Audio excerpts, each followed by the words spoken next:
में आपको क्या रीडिंग देखने को मिलेगा, जिससे पता चल पाएगा कि कौन सेक्शन में खराब है, क्या खराबी है।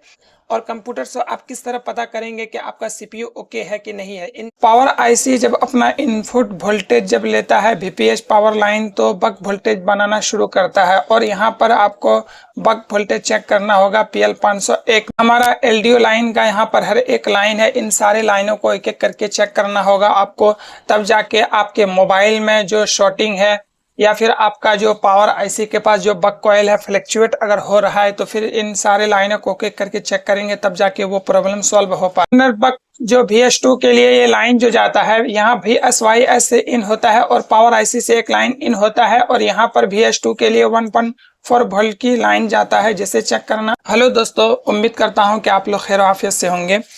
My YouTube channel Hussain technical में आपका स्वागत है। तो आज का जो टॉपिक होने वाला है ये बहुत स्टैंडिंग टॉपिक है, और ये टॉपिक सभी के लिए है, चाहे आप एक्सपीरियंस हो या फ्रेशर हो। ये आज का वीडियो काफ़ी यूजफुल होने वाला है। जब भी आपके पास कोई डेड मोबाइल आता है, आपके पास आप सबसे पहले पावर आईसी को चेंज कर देते हैं, मगर सेट ऑन नहीं होता है। फिर आपके मन में ये टेंशन होता है कि पावर आईसी ख़राब था कि नहीं था, या हो सकता है हमारे मोबाइल का सीपीयू ख़राब था। तो आज के पावर आईसी बदलने से पहले देख लें कि हमारा आईसी ख़राब है कि नहीं है। तो क्या आपका मन में ये भी चलता होगा, क्या कोई ऐसा मेरे पास कोई उपाय नहीं होना चाहिए कि पावर आईसी बदलने से पहले देख लूं कि हमारा पावर आईसी ठीक है कि नहीं है। तो आज के इसी टॉपिक में मैं वीडियो बनाया हूं। आप जब भी पावर आईसी को उठाओ, मेरे इस वीडियो को अगर देख लेना। अगर आपने ये वीडियो देख लिए तो जान जाओगे कि पावर आईसी ख़राब है कि सीपीयू ख़राब है, या फिर मोबाइल में हमारा शॉर्टिंग की वजह से डेड है। आपको पावर आईसी और सीपीयू में ये पता चल जाएगा, फिर जो प्रॉब्लम होगा वो सॉल्व करने में काफ़ी आसानी होने वाला है।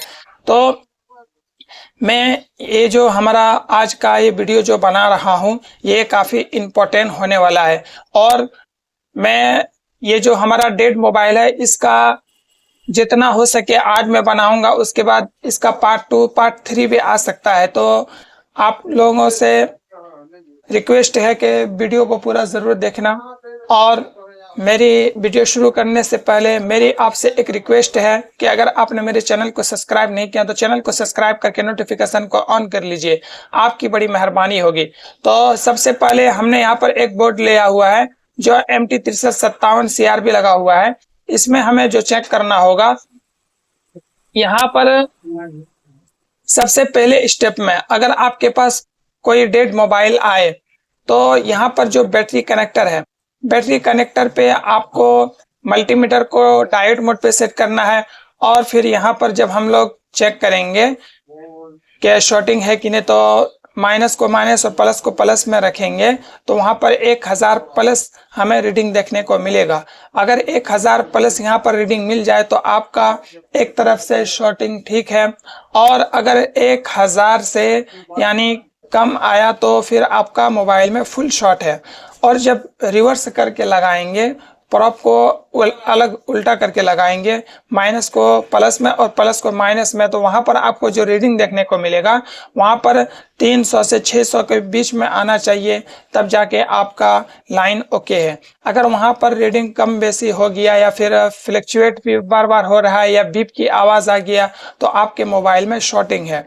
तो शॉर्टिंग है, उसके बाद आपको क्या करना है, जैसे मोबाइल में यहाँ पर ओके है, अगर ओके है फिर भी मोबाइल आपका ऑन नहीं हो रहा है, तो दूसरा स्टेप में आपको क्या करना है, मोबाइल में आपको चार्जर में लगाना है। और चार्जर में लगाने के बाद आपको यहाँ पर ये LCD जो हमारा लगता है B2B कनेक्टर भी इसे कहते हैं, यहाँ पर लगाने के बाद हमें यहाँ पर एक टेस्ट पॉइंट दिया गया है। आप ध्यान से देखें, यहाँ पर जो टेस्ट पॉइंट है इसमें हमें जो वोल्टेज देखने को मिलेगा, 5 वोल्ट की सप्लाई इसमें हमें चेक करनी होती है। यहाँ पर अगर 5 वोल्ट की सप्लाई अगर मिल जाए तो आपका ये सब बोर्ड में जितनी भी लाइनें हैं, पत्ता है, कनेक्टर है, सारी चीज़ें ओके है। तो फिर अगर यहाँ पर सब ठीक है तो फिर प्रॉब्लम कहाँ है, तो यहाँ पर ठीक होने के बाद आपको जो तीसरा स्टेप में चेक करना है, मोबाइल में जाना है चार्जिंग आईसी के पास। तो यहाँ पर जैसे मैंने चार्जिंग आईसी को मैंने खोल रखा है, तो यहाँ पर आप जैसे देख रहे हैं यहाँ पर एक आईसी लगा हुआ है। ये आईसी जो काला जैसा दिख रहा है ये ओवर वोल्टेज प्रोटेक्शन आईसी भी इसको कहते हैं। ये ओवर वोल्टेज यहाँ पर 5 वोल्ट की सप्लाई सबसे पहले यहाँ पर आती है, और ये 5 वोल्ट अपने अंदर इन करता है और आउट करता है 3.7 से लेकर 4.2 वोल्ट, उससे जायद नहीं। यहाँ पर 5 वोल्ट अपने अंदर इन करता है और फिर 5 वोल्ट से जायद आपका आउट नहीं करता है। फिर आता है यहाँ पर 2 कैप लगा हुआ है, इसमें आपको 5 वोल्ट की सप्लाई चेक करनी होती है। उसके बाद यहाँ पर एक कैपेसिटर लगा हुआ है, इसमें 5 वोल्ट की सप्लाई आकर के इन होती है।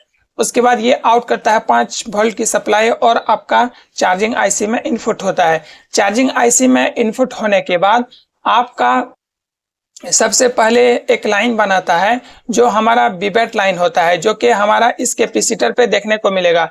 इसमें आपको चेक करना है 3.7 से लेकर 4.2 वोल्ट की सप्लाई। तो 3.7 यहाँ पर अगर आपको मिल जाए तो आपका चार्जिंग आईसी ओके है। और अगर चार्जिंग आईसी अगर ये 3.7 से लेकर 4.2 वोल्ट नहीं बना रहा है तो आपका चार्जिंग आईसी पर प्रॉब्लम है, चार्जिंग आईसी को बदलना पड़ेगा, तब जाके आपके प्रॉब्लम सॉल्व हो पाएगा। उसके बाद विवेट लाइन बनाने के बाद आपका एक और लाइन बनाता है जो जिसको हम लोग बोलते हैं वीपीएच पावर लाइन, जो हमारा यहाँ पर इस बक पे हमें 3.7 से लेकर 4.2 वोल्ट चेक करना होगा। उसके बाद यहाँ पर चेक करना होगा, यहाँ पर 3.7 से लेकर 4.2 वोल्ट बनने के बाद आपका ये लाइन जो जाता है डायरेक्ट पावर आईसी में जाता है, जो पावर आईसी का इनपुट वोल्टेज होता है 3.7 से लेकर 4.2 वोल्ट। तो यहाँ पर से सीधा पावर आईसी में जाता है। तो कई बार ऐसा होता है कि हमारा ये वोल्टेज नहीं बनता है और ये नहीं बनता है और हमारा वीपीएस पावर लाइन बनता है।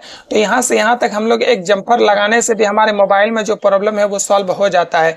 लेकिन अगर ये दोनों में से कोई एक ना बने तो आपका चार्जिंग आईसी खराब है, चार्जिंग आईसी को आपको बदलना पड़ेगा, तब जाके आपके प्रॉब्लम सॉल्व हो पाएगा। या फिर ऐसा भी होता है कि चार्जिंग आईसी जो आउट नहीं करता है, यहाँ पर वीपीएच जो हमारा कॉइल लगा हुआ है ये शॉर्ट होने की वजह से शॉर्टिंग को आपको एक बार चेक कर लेना है। तो अगर यहाँ पर सारी चीज़ें ओके है तो फिर अगला स्टेप में आपको जो चेक करना है वो जाना है पावर आईसी के पास। मैंने यहाँ पर पावर आईसी का एक स्क्रीनशॉट लेकर के और मैं आपको बताने के लिए ये स्क्रीनशॉट लिया है, इसमें आप जल्दी समझ में आएंगे। तो जैसे ही हमारा चार्जिंग आईसी बिल्कुल उधर ओके है, फिर हमारा जो वहाँ से आउट होता है 3.7 से लेकर 4.2 वोल्ट, तो यहाँ पर 5 कैपेसिटर आपको नज़र आ रहे हैं। यहाँ पर जो 5 कैपेसिटर है इसमें आपको 3.7 से लेकर 4.2 वोल्ट की सप्लाई आपको चेक करनी होती है। अगर यहाँ पर 3.7 से लेकर 4.2 वोल्ट की सप्लाई अगर मिल जाए और मोबाइल अगर आपका डेड पड़ा हुआ है तो आपको चार्जिंग आईसी बिल्कुल भी हाथ नहीं लगाना है। चार्जिंग आईसी बिल्कुल आपका ओके है, उसको बिल्कुल नहीं छूना है। अगर यहाँ पर 3.7 से लेकर 4.2 वोल्ट मिल जाए तो ये जो वोल्टेज होता है ये पावर आईसी का इनपुट वोल्टेज होता है।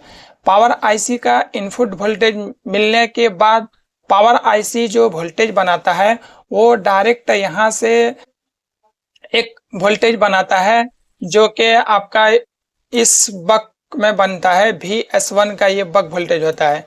क्या होता है VS1 का ये वोल्टेज बनता है VS1 का, और इसमें जो वोल्टेज देखने को मिलेगा 2.5 वोल्ट या 2.0 वोल्ट देखने को इसमें मिलेगा।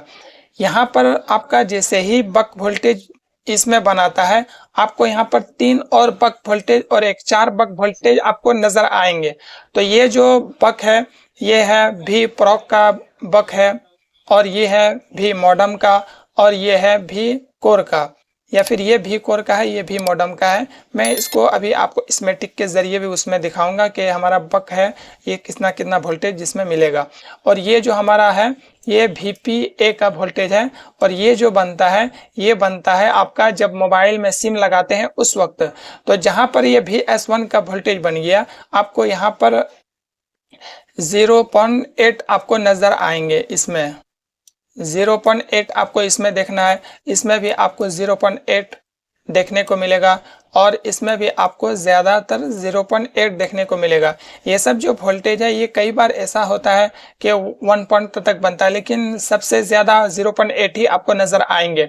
अगर यहाँ पर ये वोल्टेज अगर मिल जाए तो ये कंफर्म नहीं है कि हमारा जो 6357 CRB जो IC लगा हुआ है हमारा बक वोल्टेज बिल्कुल ओके है, क्योंकि हमारा जो 6357 CRB है ये ज़्यादा लोड पावर में नहीं ले पाता है, इसलिए हमारा यहाँ पर एक्सटर्नल बक IC भी लगा होता है जो हम अभी आगे बताते हैं। इससे पहले आपका यहाँ पर जो हमारा बक है इनमें VPA का अलग से बनता है, तो जब मोबाइल में सिम लगाते हैं तो डेट से कोई मतलब नहीं, इसके बारे में बाद में बात करते हैं। तो अभी फिलहाल हम इन चारों के बारे में बताया, अब हम बताएंगे कि ये जो ओके है VS1 का भी ओके है और यहाँ पर तीनों जो बक है ये भी ओके है, तो फिर आपको क्या चेक करना होगा।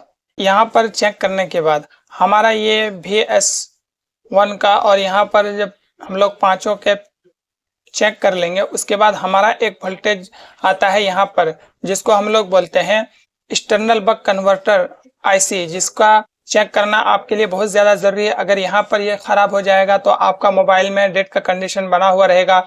उसके बाद ये यहाँ से एक लाइन आता है इसमें और यहाँ से फिर ये लाइन जाता है पावर IC में। उसके बाद पावर IC से फिर VS2 बनता है, यहाँ से एक लाइन जाता है जो कि आपका बोर्ड के निचले हिस्से में ये लाइन जाता है। मैं अभी आपको दिखाता हूँ, यहाँ पर बनता है VA12 का। VA12 का लाइन यहाँ पर आता है और यहाँ फीडबैक के लिए दो ठो एक रजिस्टर लगा होता है जिसको चेक करना आपके लिए बहुत ज़्यादा ज़रूरी है। अगर ये दो रजिस्टर अगर आपका ख़राब हो जाए तो आपका मोबाइल डेट का प्रॉब्लम बना हुआ रहेगा। फिर यहाँ से एक लाइन जाता है CPU, जो हमारा 1.2 वोल्ट की सप्लाई होती है। अगर ये लाइन आपका ब्रेक रहेगा तो भी आपका बक वोल्टेज में प्रॉब्लम बना हुआ रहेगा। तो यहाँ पर इसका लाइन जो है वो उसको चेक करना आपके लिए बहुत ज़्यादा ज़रूरी है। कई बार ऐसा होता है शील्ड यहाँ पर जो लगा होता है इसे उखाड़ते समय कई बार ये ख़राब होने की वजह से भी हमारा मोबाइल में डेट का प्रॉब्लम बना हुआ रहता है। तो यहाँ पर जो रजिस्टर है उसे लगा होना बहुत ज़्यादा ज़रूरी है, तब जाके आपके मोबाइल में प्रॉब्लम सॉल्व हो पाएगा। उसके बाद अगर यहाँ से CPU चल गया तो फिर आपका बक वोल्टेज बिल्कुल ओके है, लेकिन यहाँ पर आपको 1.2 वोल्टेज चेक करनी होती है। यहाँ तक अगर आपका सारे लाइनों को एक एक करके चेक किए सब ओके है, तो फिर अब हम लोग क्या करेंगे, हम लोग देखेंगे कि ये लाइन तो हम लोग देखें कि यहाँ पर इतना वोल्टेज मिलेगा वहां पर उतना वोल्टेज मिलेगा, लेकिन हमें तो असल चीज देखना है कि स्मेटिंग में जाके कि ये जो VS1 का जो हमारा लाइन है, VS2 का जो लाइन है, एक्सटर्नल बक कन्वर्टर जो हमारा लगा हुआ है, यहाँ पर जो हमारा 3 बक लगा हुआ है जिसमें 0.8 मिलेगा, तो इनको डायग्राम में कैसे ढूंढेंगे कि यहाँ पर कितना वोल्टेज है और कहाँ पर कितना मिलना चाहिए। तो इसको चेक करने के लिए आपको जाना होगा स्मेटिक में। स्मेटिक में जाने के बाद आपको मैं दिखाता हूँ, यहाँ पर जैसे VPROC का, VCore, VMODEM, VPA और VS1, वहाँ पर 5 कॉयल मैंने बताया था, तो यहाँ पर भी 5 आपको मिलेगा, 1 2 3 4 5। तो इन पांचों कॉयल को आपको देखना है और यहाँ पर भी SYS का जो लाइन है ये 3.7 से लेकर 4.2 वोल्ट पावर IC का इनपुट वोल्टेज जो अपने अंदर इन करने के बाद यहाँ पर आपका बक वोल्टेज बनाता है जो कि डायरेक्ट CPU जाता है। तो अगर आपको ये वीडियो अच्छा लगा हो, थोड़ा सा भी पसंद आया हो, तो आप कमेंट करके बताएं, मैं इसका पार्ट 2 लेकर आऊँगा और उसमें मैं बताऊँगा कि ये VPROC का लाइन कहाँ पर चेक करनी होती है, किसमें कितना वोल्टेज आता है, और मैं पूरी डिटेल में आपको बताऊंगा कि हमारा जैसे लेआउट में कहाँ पर ये लगा होता है और बिटमेट में दिखाऊंगा कि ये वोल्टेज कहाँ कहाँ पर जाता है। तो इन सारे चीज़ों को मैं स्टेप बाय स्टेप में पार्ट 2 में बताऊंगा, लेकिन आप कमेंट करके बताएंगे। अगर ये वीडियो आपको पसंद आया है तो आप चैनल को सब्सक्राइब करना ना भूलिएगा, आपको काफ़ी डीपली नॉलेज आपको मिलने वाला है। तो पार्ट 2 देखने के लिए आपको ये कमेंट करके कुछ ना कुछ ज़रूर लिखें कि पार्ट 2 चाहिए। तो वीडियो यहीं ख़त्म करते हैं।